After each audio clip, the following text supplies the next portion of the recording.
सर्वांना जय भीम. बहुजन संघटकवरती मला बोलण्यासाठी जो विषय दिलेला आहे, जे बाबासाहेबाचं फेमस वाक्य आहे की छत्रपती शाहू महाराजांची जयंती सणासारखी साजरी करा, हे जे बाबासाहेब आंबेडकर म्हणालेले आहेत त्या संदर्भामध्ये तोच विषय लावून मी माझे विचार आपल्यासमोर व्यक्त करणार आहे. बहुजन संघटक पेचे आभार, त्यांनी मला या विषयावर बोलण्याची संधी दिली. बाबासाहेब आंबेडकरांनी शाहू महाराजांच्या जयंती संदर्भामध्ये हे जे उद्गार काढलेले आहेत त्याचा जो इव्हिडन्स आहे तो इव्हिडन्स आहे बाबासाहेब आंबेडकरांनी जी माणगाव परिषद घेतली. बाबासाहेबांच्या अध्यक्षतेमध्ये माणगाव परिषद होती 21 मार्च 1920ला. ती 2 दिवसाची परिषद होती, 21 मार्च आणि 22 मार्च. आणि परिषदेच्या शेवटी काही ठराव पारित करण्यात आले आणि त्या ठरावामधला काही महत्त्वाचा तो ठराव आहे तो या संदर्भामध्ये आपल्याला उपलब्ध आहे. खंड 18वा महाराष्ट्र सरकारनं जो छापलेला आहे, खंड 18वा, ज्यामध्ये बाबासाहेबाचे लेखन आणि भाषणे आहेत. हा खंड 18व्यामधला पार्ट 1 आहे. यामध्ये तुम्ही पेज नंबर 4 वरती ही जी माणगाव परिषद झाली आणि माणगाव परिषदेमध्ये जे ठराव पारित झाले ते ठराव उपलब्ध आहेत. या माणगाव परिषदेमधला जो दुसरा ठराव आहे, 2 नंबरचा ठराव हा होता. श्री शाहू महाराज, शाहू छत्रपती सरकार, इलाका करवीर यांनी आपल्या राज्यात बहिष्कृतांना समानतेचे हक्क देऊन त्यांचा उद्धार करण्याचे सत्कृत्य आरंभिले आहे. त्याबद्दल त्यांचा वाढदिवस प्रत्येक बहिष्कृत व्यक्तीने सणाप्रमाणे साजरा करावा असे या परिषदेचे मत आहे. हा माणगाव परिषदेमध्ये पारित झालेला ठराव आहे की शाहू महाराजांचा वाढदिवस हा सणासारखा साजरा करायला पाहिजे असा ठराव आहे. तो ठराव कशाचा आहे? जी माणगाव परिषद झाली, दक्षिण महाराष्ट्रातल्या अस्पृश्य लोकांची ती परिषद होती, त्या परिषदेमध्ये हा ठराव पारित करण्यात आलेला आहे. शाहू महाराजांचा वाढदिवस हा सणासारखा साजरा झाला पाहिजे. ही बाबासाहेबांची भूमिका का आहे? याला काही कारण आहे. बाबासाहेबांच्या आणि शाहू महाराजांच्या काही भेटी झालेल्या आहेत. प्रत्यक्ष आतापर्यंत जे माहिती समोर आहे त्यानुसार 5 भेटी प्रत्यक्षरित्या शाहू महाराज आणि बाबासाहेबांच्या झालेल्या आहेत. आणि तो कालखंड जर बघितला तर तो 2 ते 2.5 वर्षाचाच कालखंड मिळालेला आहे बाबासाहेबांना आणि शाहू महाराजांना. त्यानंतर बाबासाहेब लंडनला गेलेले आहेत आणि लंडनवरून मग त्या दोघांचा पत्रव्यवहार उपलब्ध आहे, शाहू महाराजांचा आणि बाबासाहेबांचा. आणि 6 मे 1922 रोजी शाहू महाराजांचं निधन झालेलं आहे. त्यामुळं ते पुढचे 2 वर्ष पत्रव्यवहार उपलब्ध आहे आणि प्रत्यक्ष भेटीच्या 5 दाखले उपलब्ध आहेत. पहिली जी भेट आहे शाहू महाराज आणि बाबासाहेब आंबेडकरांची ती मुंबईमध्ये झालेली आहे, ज्या डबक चाळीमध्ये बाबासाहेब राहत होते. ज्यावेळेस शाहू महाराजांना समजलं की एक महार जातीतला मुलगा PhD झालेला आहे, कोलंबिया विद्यापीठातून PhD झालेला व्यक्ती आहे, त्यावेळी शाहू महाराज स्वतः दत्तोबा पवारांना घेऊन बाबासाहेबांना भेटायला आले. आणि ती पहिली ऐतिहासिक भेट आहे शाहू महाराजांची आणि बाबासाहेबांची. एक राजा माणूस महार जातीच्या मुलाला शोधत आला. शाहू महाराजाला राजर्षी का म्हटलं जातं? तो राजात नाही तर राजामधला ऋषी आहे. कारण खूप सारे राजे होते, खूप सारे संस्थानिक होते, पण बोटावर एवढे मोजणारे संस्थानिक होते जे बहिष्कृत लोकांसाठी, अस्पृश्य लोकांसाठी कार्य करत होते. जसे शाहू महाराज आहेत तसे सयाजीराव गायकवाड आहे. सयाजीराव गायकवाडांनी बाबासाहेब आंबेडकरांना स्कॉलरशिप देऊन कोलंबिया विद्यापीठाला पाठवलेलं आहे. हे सयाजीराव गायकवाडांचे उपकारच मानावे लागतील. त्यानंतर शाहू महाराजांनी मदत केलेली आहे लंडनला जाण्यासाठी. ह्या 2 संस्थानिकांनी बाबासाहेबांना प्रत्यक्षरित्या आर्थिक मदत केलेली आहे, मोठा पाठिंबा दिलेला आहे. ही पहिली भेट झाली शाहू महाराज आणि बाबासाहेबांची. ही ती भेट आहे, ही जवळपास 1919च्या दरम्यानची भेट मानली जाते. आणि त्यानंतर शाहू महाराजांनी बाबासाहेबांना निमंत्रित केलं कोल्हापूरला. बाबासाहेब कोल्हापूरला गेले आणि कोल्हापूरमध्ये बाबासाहेबांची एक मिरवणूक काढण्यात आली. ती मिरवणूक जी झाली आणि त्यांना तो जरीचा फेटा बांधण्यात आला, ही ती दुसरी भेट आहे शाहू महाराजांची आणि बाबासाहेबांची उपलब्ध असणारी ही दुसरी भेट आहे. जी तिसरी भेट आहे ती माणगाव परिषदेमध्ये झालेली आहे. डॉक्टर बाबासाहेब आंबेडकरांच्या अध्यक्षतेमध्ये माणगाव परिषद झाली आणि माणगाव परिषदेमध्ये शाहू महाराज आलेले आहे. आता ही तिसरी भेट आहे माणगाव परिषदेमध्ये मार्च महिन्यातली. त्याच्यानंतर मे महिन्यामध्ये 30 मे आणि 31 मेमध्ये नागपूरला अखिल भारतीय अस्पृश्यता परिषद झाली आणि त्या अखिल भारतीय अस्पृश्यता परिषदेला शाहू महाराज त्या कार्यक्रमाचे अध्यक्ष होते. संपूर्ण भारतातून कार्यकर्ते, अस्पृश्य जातींच्या वेगवेगळ्या संघटना तिथं उपस्थित होत्या आणि ती जी भेट आहे ही 4थी भेट आहे, मे महिन्यात झाली. आणि त्यानंतर शाहू महाराजांच्या वाढदिवसानिमित्त बाबासाहेबांना एक विशेषांक काढायचा होता, शाहू विशेषांक. आणि तो विशेषांक काढण्यासाठी त्यांनी शाहू महाराजांनी जे महत्त्वाचे कार्य केलेले आहेत, महत्त्वाच्या त्यांच्या जीवनातील घटना आहेत, त्याच्या संदर्भामध्ये माहिती मागवली होती. परंतु त्यांना ती माहिती न मिळाल्यामुळं बाबासाहेबांनी शाहू महाराजांना एक पत्र पाठवलं की मी स्वतः येत आहे ती सर्व माहिती घेण्यासाठी. आणि त्या पत्रात उल्लेख आहे की मी लगेच परवा निघत आहे तुमच्याकडे आणि ती संपूर्ण मला माहिती हवी आहे. तर ती जी बाबासाहेबांची जी भेट आहे ती शेवटची भेट आहे. आणि बाबासाहेब 26 जूनला बाबासाहेबांनी तो अंक काढला असं मानलं जातं. शाहू महाराजांच्या वाढदिवसानिमित्त एक विशेषांक काढला 1920ला. आणि त्यानंतर 26 जून नंतर मग जुलै आहे आणि बाबासाहेब आंबेडकर जुलै महिन्यामध्ये लंडनला गेलेले आहेत परत शिक्षणासाठी. खेदाची बाब ही आहे की तो विशेषांक सध्या अवेलेबल नाही आहे, म्हणजे माझ्या तरी वाचनात नाही आहे, जो 26 जूनला शाहू महाराजांच्या वाढदिवसानिमित्त जो विशेषांक काढला होता बाबासाहेब आंबेडकरांनी स्वतः कोल्हापूरला जाऊन जी माहिती घेतली होती शाहू महाराजांकडून, ती प्रत्यक्ष भेट बाबासाहेबांची 5वी भेट. अशा ज्या उपलब्ध भेटी आहेत, ज्या उपलब्ध भेटींचे पुरावे आहेत, शाहू महाराज आणि बाबासाहेब आंबेडकर ज्या 2 ते 2.5 वर्षामध्ये बाबासाहेब लंडनहून आले 1917ला आणि त्यानंतर तो सर्व वृत्तांत आहे. तर सांगण्याची ही गोष्ट आहे की बाबासाहेब आणि शाहू महाराजांचं जे नातं आहे, बाबासाहेबांचे आणि शाहू महाराजांचे ऋणानुबंध आहे, ते समजून घेण्याची गरज आहे. कारण त्याच कालखंडामध्ये तो कालखंड होता ज्यावेळेस ब्रिटिशांनी हे धोरण जाहीर केलं होतं. हे धोरण काय होतं ब्रिटिशांचं, की आम्ही हा देश सोडून जाणार आहोत आणि टप्प्याटप्प्याने तुम्हाला स्वातंत्र्य देणार आहोत. तुम्ही भारतातील सर्व प्रमुख घटक, त्याला इंग्रजीमध्ये नॅशनल एलिमेंट म्हणतात, ते सर्व एकत्रित या आणि या देशाचं संविधान लिहा आणि त्या संविधानाला तुम्हा सर्वांची मान्यता असली पाहिजे. आणि हे ज्यावेळेस होईल त्यावेळेस आम्ही देश सोडून जाऊ आणि टप्प्याटप्प्याने तुम्हाला स्वातंत्र्य देऊ. ही भूमिका ब्रिटिशांची होती 20 ऑगस्ट 1917ची. जे भारतमंत्री आहेत तत्कालीन मॉन्टेगू, त्यांनी ती घोषित केलेली होती. त्याच्यानंतर मग साऊथ बोरो कमिटी आलेली आहे 1918ला आणि त्या साऊथ बोरो कमिटीसमोर बाबासाहेब आंबेडकरांनी मेमोरंडम दिलेला आहे. आणि त्या काळामध्ये दलितांसाठी, अस्पृश्यांसाठी एक काम करणारे जे व्यक्ती आहेत विठ्ठलरामजी शिंदे आणि सर नारायणराव चंदावरकर यांनी डिप्रेस क्लास मिशनची स्थापना केली होती 1906ला. या डिप्रेस क्लास मिशननंही साऊथ बोरो कमिटीला अस्पृश्यांच्या वतीनं एक मेमोरंडम दिलं. बाबासाहेब आंबेडकरांनाही दिलं आणि विठ्ठलरामजी शिंदेनेही दिलेलं आहे. परंतु याच्यामध्ये काही मूलभूत फरक आहे. विठ्ठलरामजी शिंदेंचं म्हणणं होतं की अस्पृश्यांचा जो नेता आहे, अस्पृश्यांचा जो प्रतिनिधी आहे, जो मुंबई काउन्सिलमध्ये असेल किंवा सेंट्रलमध्ये असेल, तो अस्पृश्यच असावा, ही काही गरज नाही. तो दुसऱ्या जातीचा असेल तरी चालेल, म्हणजे तो अप्पर कास्टचा असले तरी चालेल, अस्पृश्यांचा प्रतिनिधी हा अप्पर क्लासचा असेल असंही चालेल, असं विठ्ठलरामजी शिंदेनं निवेदन साऊथ बोरो कमिटीला दिलं होतं. आता ही सांगण्यामागची काय गोष्ट आहे की बाबासाहेब आंबेडकरांनी विरोध केला विठ्ठलरामजी शिंदेला आणि साऊथ बोरो कमिटीला निवेदन दिलं की अस्पृश्यांचा प्रतिनिधी अस्पृश्यांनीच निवडलेला असावा आणि तो अस्पृश्यच असावा. अस्पृश्यांचा प्रतिनिधी अस्पृश्यांनी निवडलेला असावा आणि तो सेपरेट इलेक्टोरेटच्या माध्यमातून निवडलेला असावा.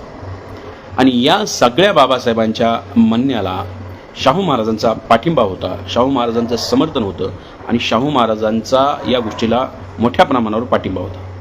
एक शाहू महाराजांचं पत्र अवेलेबल आहे, शिवतरकर मास्तरला लिहिलेलं. ज्या पत्रामध्ये हे 6 सप्टेंबर 1919चं पत्र आहे.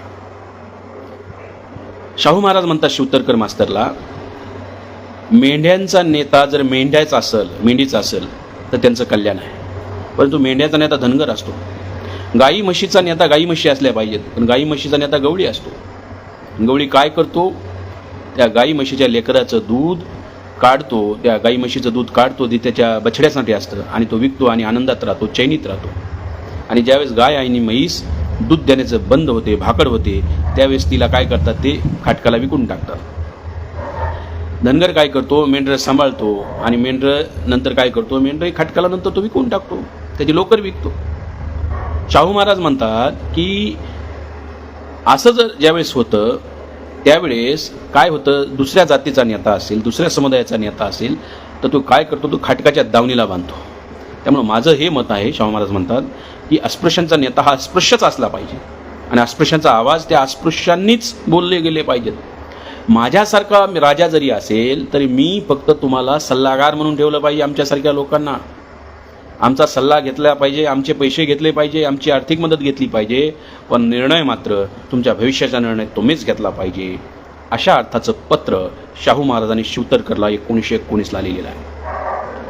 आणि त्यामुळं ज्यावेळेस माणगाव परिषद झाली, त्या माणगाव परिषदेमध्ये शाहू महाराजांनी जे प्रसिद्ध वाक्य आपल्याला माहीत आहे की आता शाहू महाराज म्हणतात की अस्पृश्यांचा नेते अस्पृश्य नव्हता, तुमचा नेतृत्व दुसरं कोणतरी करत होतं, परंतु बाबासाहेब आंबेडकरांच्या रूपानं तुम्ही आता नेता शोधलेला आहे, तुमचा पुढारी शोधला आहे.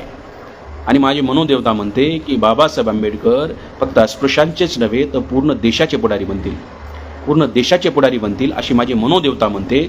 असं शाहू महाराज माणगाव परिषदेमध्ये बोलतात. म्हणजे बाबासाहेब आंबेडकर हे फक्त याचे नेते नाहीत, अस्पृश्यांचे नेते नाहीत, तर संपूर्ण भारताचे लीडर होतील. ही जी शाहू महाराजांची दृष्टी आहे ही दूरदृष्टी म्हणावी लागेल, याला हे विजन म्हणावं लागेल. बाबासाहेबांमधील नेतृत्व कोण त्यांनी ओळखले होते आणि बाबासाहेब मोठे लीडर होणार आहेत आणि भारताचं नेतृत्व करतील, भारताचे राष्ट्रनिर्माते होतील, असं जे शाहू महाराजांना वाटलं होतं. एक बघा, कोणत्याही व्यक्तीमध्ये लीडरमध्ये गुण असतो दूरदृष्टी, आणि शाहू महाराजांमध्ये ही दूरदृष्टी होती. बाबासाहेबांच्या संदर्भात ही महत्त्वाची दूरदृष्टी होती. त्यानंतर ही शाहू महाराज हे जे बोललेले आहे ते 22 मार्चला बोललेले आहेत. 22 मार्च 1920. मार्च नंतर एप्रिल, एप्रिल नंतर मे, 30 मे आणि 31 मे 1920 नागपूरला अखिल भारतीय अस्पृश्य परिषद भरली. म्हणजे भारतातल्या सगळ्या अस्पृश्य लोकांची नागपूरला एक परिषद भरली. ही फार महत्त्वाची परिषद आहे, कारण माणगावच्या परिषदेनं अस्पृश्यांना त्यांचा नेता मिळाला आणि नागपूरच्या परिषदेने अखिल भारतातल्या अस्पृश्यांचा नेता म्हणजे बाबासाहेब आहेत याच्यावरती शिक्कामोर्तब झाला, स्टॅम्प लावला शाहू महाराजांनी. आणि त्या जे मंडळी आहेत विदर्भातली मंडळी, शाहू महाराजांना अध्यक्षस्थानी त्या कार्यक्रमाचं त्यांनी अध्यक्ष बनवलं.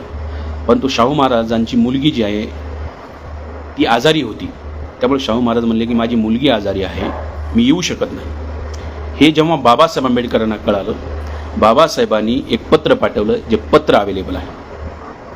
आणि बाबासाहेबांनी शाहू महाराजांना लिहिलं, भावनिक लिहिलं की तुमची मुलगी आजारी आहे, याचं वाचून दुःख वाटलं, ती लवकर बरी व्हावी, पण आम्ही आजारी नाहीत का?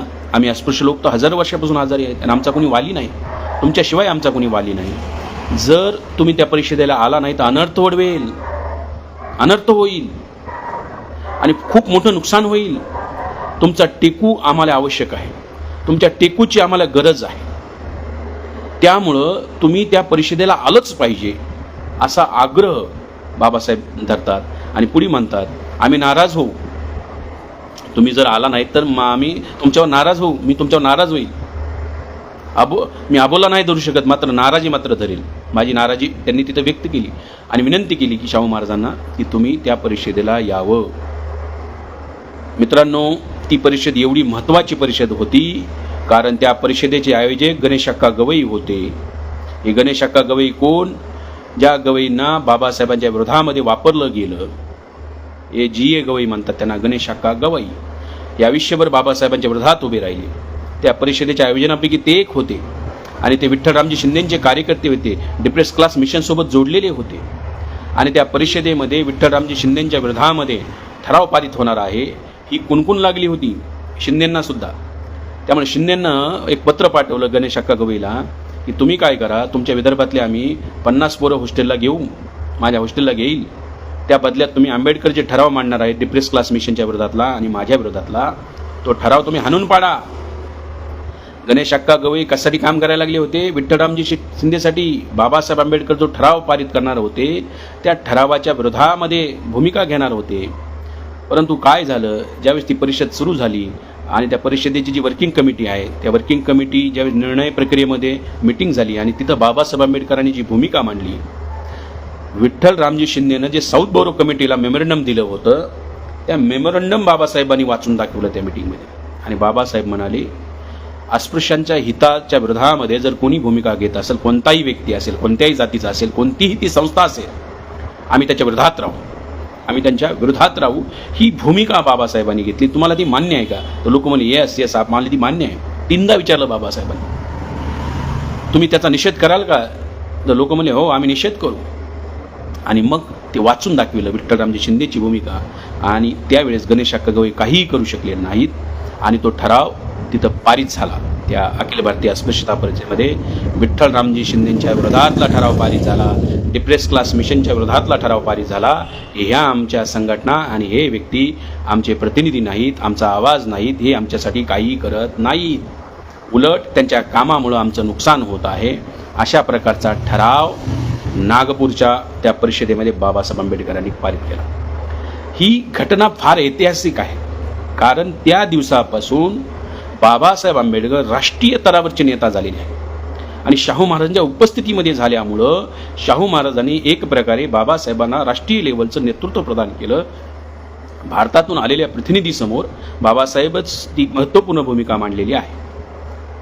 मला एक सांगायची गोष्ट ही आहे की रिसेंटली एक पुस्तक प्रकाशित झालेलं आहे. हे आनंद तेलतुंबडे यांचं हे पुस्तक आहे.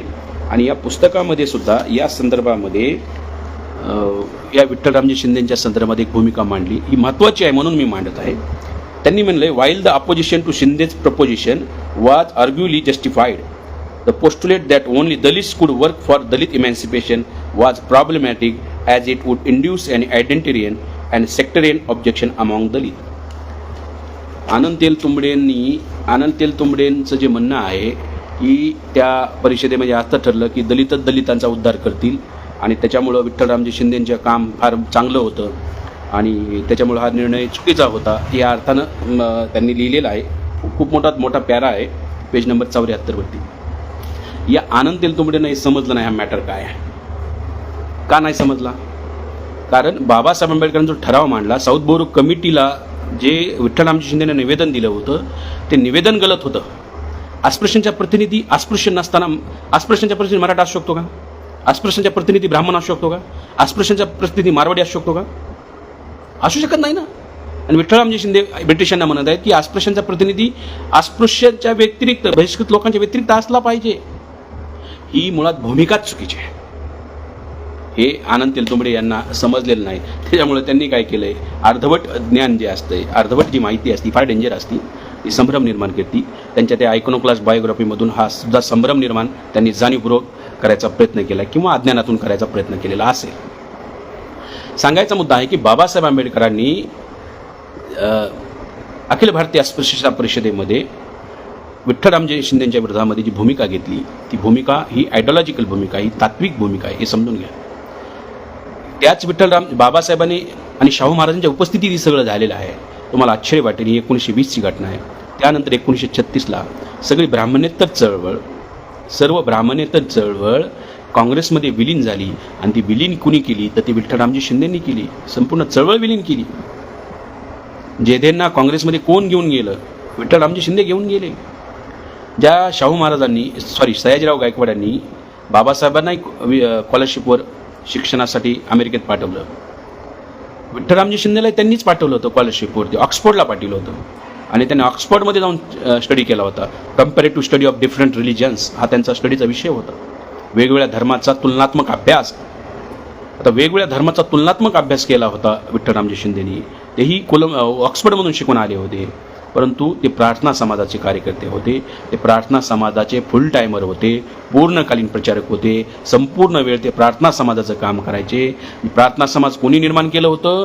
तर प्रार्थना समाज रानाडेंनी निर्माण केलं होतं. रानाडे त्याचे प्रेरणापुरुष आहेत आणि विठ्ठलरामजी शिंदेचे प्रेरणापुरुष हे रानाडे आहेत. प्रार्थना समाजाची निर्मिती रानाडेने केलेली आहे. काँग्रेसच्या निर्मितीमध्ये रानाडे आहेत. ते रानाडे विठ्ठलरामजी शिंदेचे आदर्श आहेत. त्यामुळं रानाडेंना अपेक्षित असणारच काम विठ्ठलरामजी शिंदे करत आहेत. त्यामुळं सगळी ब्राह्मणेतर चळवळ सगळ्या मराठ्यांना घेऊन नंतर ते काँग्रेसमध्ये गेलेले आहे. आणि त्यामुळे 16 वर्ष अगोदर बाबासाहेबांची भूमिका होती ती राईट होती. कारण शाहू महाराज आणि बाबासाहेब निवडायचं होतं अस्पृश्यांना आपला व्यक्ती कोण आहे उद्धार करता. शाहू महाराज बी शाळा काढल्या होत्या शाहू महाराजांनी आपल्यासाठी, विठ्ठलरामजी शिंदेने काढल्या होत्या. हॉस्टेल्स काढले शाहू महाराजांनी, विठ्ठलराम शिंदेने काढले. शाहू महाराज आपल्या घरी येऊन जेवायचे, विठ्ठलराम शिंदे जेवायचे. म्हणजे जसं बोलणं होतं कृती दोघांची सारखी होती, पण दोघांचा जो उद्देश होता हा वेगवेगळा होता. शाहू महाराज फुलेंना अपेक्षित असणारं कार्य करत होते, तर विठ्ठलरामजी शिंदे रानाडेंना अपेक्षित असणारं कार्य करत होते. ते इतिहासानं नंतर सिद्ध केलेलं आहे. सांगायचा हा मुद्दा आहे की त्याच परिषदेमध्ये जी शाहू महाराजांच्या अध्यक्षतेमध्ये परिषद झाली आणि बाबासाहेबाला अखिल भारतीय स्तरावरचं नेतृत्व हे केलेलं आहे. त्यानंतर दिल्लीमध्ये म्हणजे ती अखिल भारतीय परिषद पहिली झाली, दुसरी झाली, तिसरीसुद्धा झाली 1922ला. 16 फेब्रुवारी 1922ला तिसरी परिषद होती, ज्यावेळेस बाबासाहेब लंडनला शिकायला होते आणि शाहू महाराज त्या परिषदेला गेले आणि त्या परिषदेमध्ये शाहू महाराजांनी बाबासाहेबाचा उल्लेख केला की तुम्हा आम्हा सर्वांचे अस्पृश्यांचे उद्धारकर्ते आणि नेते बाबासाहेबच आहेत, डॉक्टर भीमराव आंबेडकर आहेत. अशी भूमिका 16 फेब्रुवारी 1922 रोजी बाबासाहेब नसताना दिल्लीमध्ये जी परिषद झाली अस्पृश्यांची, अखिल भारतीय अस्पृश्य परिषद तिसरी, त्यामध्ये त्यांनी ती भूमिका मांडलेली आहे. आता म्हणजे काय की बाबासाहेब नसतानाही शाहू महाराज बाबासाहेबांच्या पाठीमागे उभे आहे, ही महत्त्वाची बाब आहे. आणि त्यानंतर बाबासाहेब लंडनला गेलेत. लंडनमध्ये सुद्धा गेल्यानंतर बाबासाहेबांचा शाहू महाराजांचा पत्रव्यवहार सुरू आहे. एक अल्फ्रेड पीज नावाचा एक व्यक्ती आहे, त्याला शाहू महाराजांनी पत्र पाठवले, त्यांचा मित्र आहे, की आंबेडकर येत आहेत लंडनला आणि आंबेडकर येऊन ती आमची भूमिका ब्राह्मणेतर चळवळीची भूमिका तुम्हाला ते मांडतील. आणि बाबासाहेब आंबेडकरांचं हे पत्र आहे शाहू महाराजांना उपलब्ध, ज्याच्यामध्ये शाहू महाराजांना म्हणतात की ब्राह्मणेतर चळवळीची मी भूमिका वेगवेगळ्या लोकांना, प्रमुख ब्रिटिश लोकांना मी मांडत आहे. म्हणजे बाबासाहेब आंबेडकर फक्त शिक्षण घेत नाहीत, तर आपल्या चळवळीची भूमिका बाबासाहेब आंबेडकर तिथं जाऊन मांडत आहेत, कुठं लंडनला मांडत आहेत. आणि तो पत्रव्यवहार आहे. एका पत्रामध्ये शाहू महाराजांना बाबासाहेब म्हणतात, जे भारत मंत्री आहेत मॉन्टेगू, त्यांची माझी भेट झाली आणि त्यांनी मला मुंबईचं आमदार, मुंबईचं जे काउन्सिल आहे, लेजिस्लेटिव्ह काउन्सिल अर्थात आमदार, आजच्या भाषेमध्ये आमदार, बाबासाहेबांना 1921लाच बाबासाहेब लंडनमध्ये असतानाच आमदारकीची संधी आली होती आणि त्यांचं म्हणणं होतं की तो डिप्रेस क्लासच्या वतीनं आम्ही तुम्हाला नॉमिनेट करू इच्छितो आमदार म्हणून, तर तुम्ही भारतात शिक्षण सोडा आणि आमदारकी मुंबईमध्ये परत जा, आमदार व्हा आणि तिथं मग बघू आपण निगोशिएट करू तुमच्या अधिकारासंदर्भात काय करायचं, तुमच्या प्रतिनिधित्वासंदर्भात काय करायचं. हे बाबासाहेब पत्रात लिहितात शाहू महाराजांना आणि पुढे लिहितात, माझ्यासाठी माझा अभ्यास महत्त्वाचा आहे, आमदारकीपेक्षाही. आमदारकी महत्त्वाची नाही, माझं उच्च शिक्षण महत्त्वाचं आहे. आणि बाबासाहेब जे बॅरिस्टरचं शिक्षण त्यांनी घेतलं, जे DSc तिथून झाले. आता बघा म्हणजे फार हे आहे की बाबासाहेब आंबेडकर त्यावेळेस तर कोणाची स्कॉलरशिपही नाही, आमदारकीची संधी सोडलेली आहे. शाहू महाराजांना ते लिहितात की मला त्याच्याबद्दल काही वाटत नाही, म्हणजे काही कोणतं पद प्रतिष्ठा ही माझ्यासाठी महत्त्वाचं नाही, माझ्यासाठी माझं हे हायर एज्युकेशन आहे ते महत्त्वाचं आहे. आणि बाबासाहेबांनी आमदारकीला लाथ मारली 1921ला.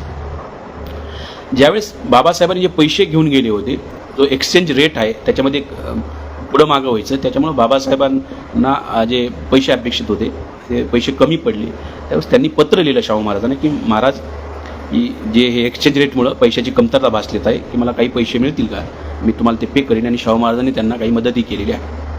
म्हणजे ज्यावेळेस मूकनायक सुरू करायची वेळ आली तर मूकनायकलाही शाहू महाराजांनी 2,500 रुपये दिले.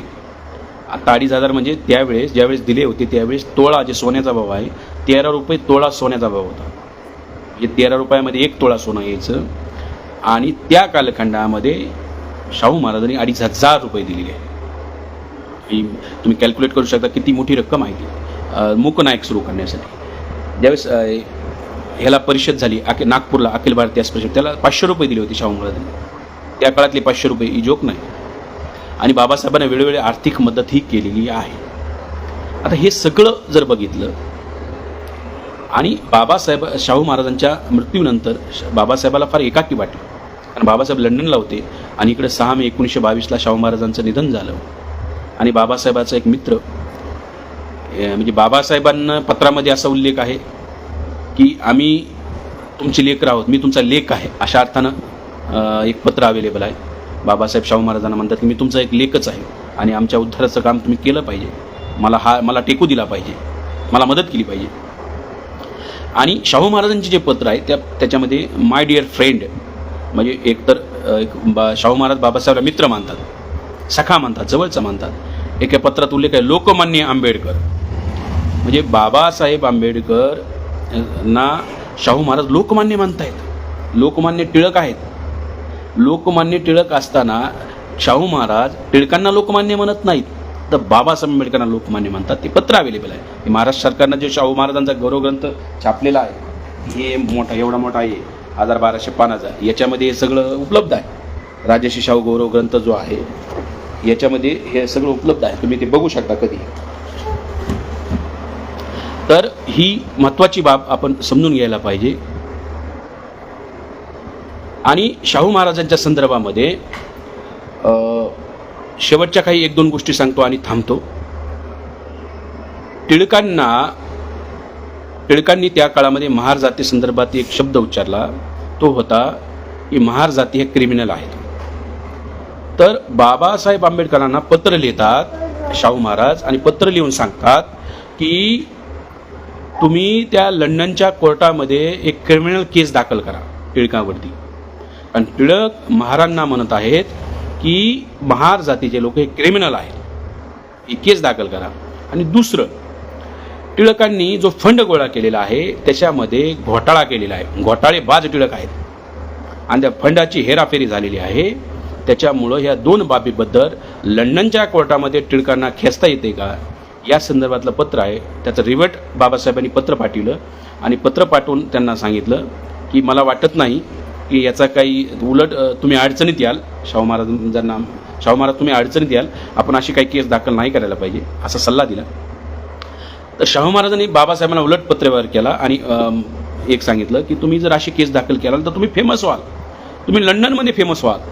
म्हणजे अशा काही महत्त्वाच्या केसेस बाबासाहेबांनी घेतल्या पाहिजेत, त्या दाखल केल्या पाहिजेत, ज्याच्यामुळं बाबासाहेबाची प्रसिद्धी होईल, लंडनमधले महत्त्वाचे लोक बाबासाहेबांना ओळखतील आणि बाबासाहेब फेमस व्हावेत. बघा शाहू महाराजांच्या, म्हणजे शाहू महाराज बाबासाहेबांना अस्पृश्यांचा नेता म्हणत आहेत, नागपूरला भारतातल्या लोकांचा नेता म्हणत आहेत, ते नसतानाही हे करत आहेत, आर्थिक मदत करत आहेत, मूकनायकला मदत करत आहेत.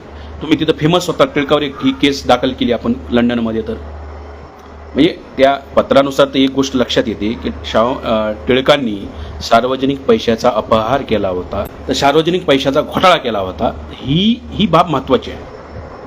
मला हे सांगायचं आहे की ही आपल्याला आपली लाईन कळाली पाहिजे. आपण फुले शाहू आंबेडकर जे म्हणत राहतो, ही आपली लाईन आहे, त्यांची बाकीच्यांची लाईन ही वेगळी आहे. आपली लाईन आपल्याला माहीत असली पाहिजे, त्यांची लाईन असली पाहिजे. येणारा 26 जून, अगोदर आपण शाहू महाराजांनी जे आरक्षण जाहीर केलं हे 26 जुलैला जाहीर केलं होतं, 26 जुलै 1902ला, आणि 26 जुलैला सर्व शाहू महाराज जयंती साजरी व्हायची. नंतर हे माहीत झालं की 26 जून ही शाहू महाराजांची जयंती आहे. ही कसं काय माहीत झालं? बाबासाहेबांचं जे पत्र आहे शाहू महाराजांना की तुमच्या जन्मदिनी अर्थात 26 जूनला आम्हाला एक शाहू विशेषांक काढायचा आहे आणि त्याची माहिती घेण्यासाठी मी कोल्हापूरला येत आहे. शाहू विशेषांक, मूकनायकचा एक विशेषांक काढायचा आहे शाहू महाराजांच्या वाढदिवसानिमित्त 26 जून रोजी. हे पत्र मिळाल्यानंतर लक्षात आलं महाराष्ट्र सरकारच्या आणि त्या कमिटीच्या की शाहू महाराजांची जयंती 26 जून आहे. हे बाबासाहेबांच्या पत्रामुळे कळलेलं आहे, लक्षात घ्या. आणि त्यानंतर मग 26 जून, आता शाहू महाराज जिवंत असताना बाबासाहेब म्हणतात की शाहू महाराजांचा वाढदिवस सणासारखा साजरा झाला पाहिजे. हे माणगाव परिषदेला ठराव आहे. आज 2025 आहे आणि आता येणारी 26 जून आहे. या 26 जूनला शाहू महाराजांची जयंती आहे आणि आपल्याला ती सणासारखी साजरी करायची आहे. हा बाबासाहेबांचा आपल्याला आदेशच मानावा लागेल. हा तत्कालीन काळामध्ये घेतलेला हा ठराव आहे की शाहू महाराजांचा वाढदिवस सणासारखा साजरा केला पाहिजे. आणि बाबासाहेबांचा शाहू महाराजांचा स्नेह एवढा मोठा आहे की नंतर शाहू महाराजांचा जो मुलगा आहे त्या मुलाला बाबासाहेब म्हणतात की मला शाहू महाराजांवरचं एवढं प्रेम आहे बाबासाहेबाचं की मला तुमच्या संस्थानाचं नागरिक व्हायचं आहे. म्हणजे कोल्हापूर संस्थानाचं मला नागरिक व्हायचं आहे, मला तिथं राहायचं आहे, मला तिथं राहण्यासाठी जागा द्या, मला तुमचं नागरिक बनायचं आहे कोल्हापूरचं. आणि शाहू महाराजांच्या मुलानंही पन्हाळगडावरती 1.5 एकर जागा मुफ्तमध्ये गिफ्ट केली बाबासाहेबांना. शाहू महाराजांच्या मुलानं 1.5 एकर जागा पन्हाळगडावर बाबासाहेबांना गिफ्ट केली. बाबासाहेबांना शाहू महाराजांच्या राज्यात राहायचं होतं. हे जे प्रेम आहे, जी शाहूंची जी भूमी आहे त्या भूमीमध्ये मला तिथला नागरिक व्हायचं आहे, मला तिथं राहायचं आहे, ही बाबासाहेबांची इच्छा होती. आणि त्यामुळे पन्हाळगडावर 1.5 एकर जागा शाहू महाराजांचे पुत्र बाबासाहेबाला देतात. फार मोठी गोष्ट आहे. बाबासाहेब जिवंत असताना 1945ला भाई माधवराव बागल मराठा समाजाचे, ज्यांनी नंतर बौद्ध धर्म स्वीकारला, भाई माधवराव बागलांनी बौद्ध धर्म स्वीकारला, त्या भाई माधवराव बागलांनी 1945ला बाबासाहेब जिवंत असतानाच कोल्हापूरमध्ये बाबासाहेबांचा पहिला पुतळा बसवला. हे कोल्हापूरचं आणि बाबासाहेबांचं नातं आहे. बाबासाहेबांना लोकसभेची निवडणूक कोल्हापूरमधून लढण्याची इच्छा होती कोल्हापूरमधून मी निवडणूक लढवावी अशी चाचपणीसुद्धा बाबासाहेबाला चालू होती. कारण तो शाहू महाराजांची भूमी आहे. त्या भूमीला रिप्रेझेंट करायला बाबासाहेबाला म्हणजे बाबासाहेबांची इच्छा होती. हे सगळं जर नातं बघितलं तर येणारी जी 26 जून आहे ही आपल्याला सणासारखी साजरी करायची आहे. सणासारखी करायची आहे म्हणजे नेमकं काय करायचं? तर सणाला आपण काय करतो? आपण फटाके वाजवतो. दिवाळीला काय करतो? दिवाळी दसरा जो असतो आपण फटाके वाजवतो. माझं म्हणणं आहे की प्रत्येकाने येणाऱ्या 26 जूनला फटाके वाजवले पाहिजेत. पहिलं काम केलं पाहिजे, फटाके वाजवले पाहिजे, आतिषबाजी केली पाहिजे. दुसरं, आपल्या घरावरती डेकोरेशन केलं पाहिजे, लाईट्स लावल्या पाहिजे, आपल्या घरावरती दिवे लावले पाहिजे, पणत्या लावल्या पाहिजेत, उजेड केला पाहिजे, प्रकाशित केलं पाहिजे आपलं घर. ही दुसरी गोष्ट आपण करू शकतो. तिसरी गोष्ट काय करू शकतो? गोडधोड जेवण. सणाला कसं गोडधोड जेवण करतात, आपण गोडधोड जेवण त्या दिवशी करायला पाहिजे. प्रत्येकानं जो शाहू महाराजाला मानतो त्या व्यक्तीनं ते गोडधोड जेवण केलं पाहिजे. चौथी गोष्ट काय करायला पाहिजे? आपण नवीन कपडे घेतले पाहिजेत. आपण आपल्या लेकराला कपडे घेतले पाहिजेत, आपल्या बायकोला कपडे घेतले पाहिजे, स्वतःला कपडे घेतले पाहिजेत आणि 26 जूनला नवीन कपडे घालून नवीन कपड्याचे ते फोटोही सोशल मीडियावर टाकले पाहिजेत. शाहू जयंतीच्या हार्दिक शुभेच्छा. आणि ती आपण सणाला नवीन कपडे घेतो, आपण आंबेडकर जयंतीला नवीन कपडे घेतो, वेगळ्या सणावाराला आपण कपडे घेत असतो, नवीन कपडे घेतो, तर ते नवीन कपडे बी घेतले पाहिजेत. त्यासोबतच शाहू महाराजांच्या जयंतीनिमित्त व्याख्यानं आयोजित करायला पाहिजेत, चर्चासत्र आयोजित करायला पाहिजेत, मोठे कल्चरल कार्यक्रम घेतले पाहिजेत, निबंध स्पर्धा घेतल्या पाहिजे, कवी संमेलन घेतले पाहिजेत, म्हणजे सांस्कृतिक कार्यक्रमसुद्धा घेतले पाहिजेत. आणि शाहू महाराजांची भव्य मिरवणूक प्रत्येक शहरामधून आपण सार्वजनिक, समजा बीड आहे, मी बीडमध्ये आहे सध्या, कुणी अंबाजोगाईमधून असेल, कुणी मुंबई पुण्यामधून असेल, तर त्यांनी प्रत्येकाने आपापल्या शहरामध्ये सार्वजनिक स्तरावर सर्वांनी एकत्र येऊन शाहू जयंतीची उत्सव कमिटी बनवायला पाहिजे. आणि ती कमिटीमार्फत एक 7-8 दिवस शाहू महाराजांच्या जयंतीचे कार्यक्रम, वेगवेगळे कार्यक्रम घेतले असले पाहिजेत. गाण्याचे कार्यक्रम असतील, शायरीचे कार्यक्रम असेल, प्रबोधनाचे कार्यक्रम असतील, रांगोळी स्पर्धा असतील, कविता असतील, निबंध स्पर्धा असतील. आणि त्या दिवशी 26 तारखेला शाहू महाराजांच्या पुतळ्यासमोर अभिवादन असेल, मोठी आतिषबाजी असेल आणि संध्याकाळी मिरवणूक असेल. ही सगळाच प्रकार जो सणासारखा झाला पाहिजे, तर ते आपण प्रत्येकानं करूयात. शाहू महाराजांची जयंती सणासारखी साजरी करूयात. कारण शाहू महाराजांचं आणि बाबासाहेबांचे ऋणानुबंध आहेत, फार हे जवळचं नातं आहे. शाहू महाराजांचं आपल्यावरती फार मोठे उपकार आहेत. एक राजा असून एवढं मोठं काम त्यांनी त्यांच्या राज्यात केलेलं आहे की भारतामध्ये 600पेक्षा जास्त संस्थानिक होते, एकही राजाला करता आलं नाही. हजारो वर्ष झालं, कित्येक खूप लोक राजे झाले, पण मोजके राजे लोक आपल्या लक्षात आहेत. सम्राट अशोक आपल्या लक्षात राहतो, छत्रपती शिवाजी महाराज आपल्या लक्षात राहतात, तसे शाहू महाराज लक्षात राहतात. 4-5 राजे सोडले, एकही राजा 2500 वर्षामध्ये आपल्या लक्षात राहत नाही. हे मोजके बोटावर मोजणे एवढे 2500 वर्षामध्ये 4-5 राजेच आपल्या लक्षात राहतात. त्यापैकी शाहू महाराज आहेत आणि त्यांचं कार्य आणि कर्तृत्व महान आहे आणि आपल्या उद्धाराचं काम त्यांनी केलेलं आहे. आपल्या महान उद्धारकर्त्याला बाबासाहेबांना एक सपोर्ट सिस्टम उभा केलेली आहे आणि सपोर्ट सिस्टम उभा करून एक आपल्या चळवळीचं एक वेगळं वैशिष्ट्य त्यांनी आपल्यासमोर मांडलेलं आहे. त्यामुळं आपण येणारी 26 जून सणासारखी साजरी करूयात. मला बहुजन संघटनेनं बोलण्यासाठी बोलवलं त्याबद्दल आभार, धन्यवाद. जय भीम, जय भारत, जय शाहू.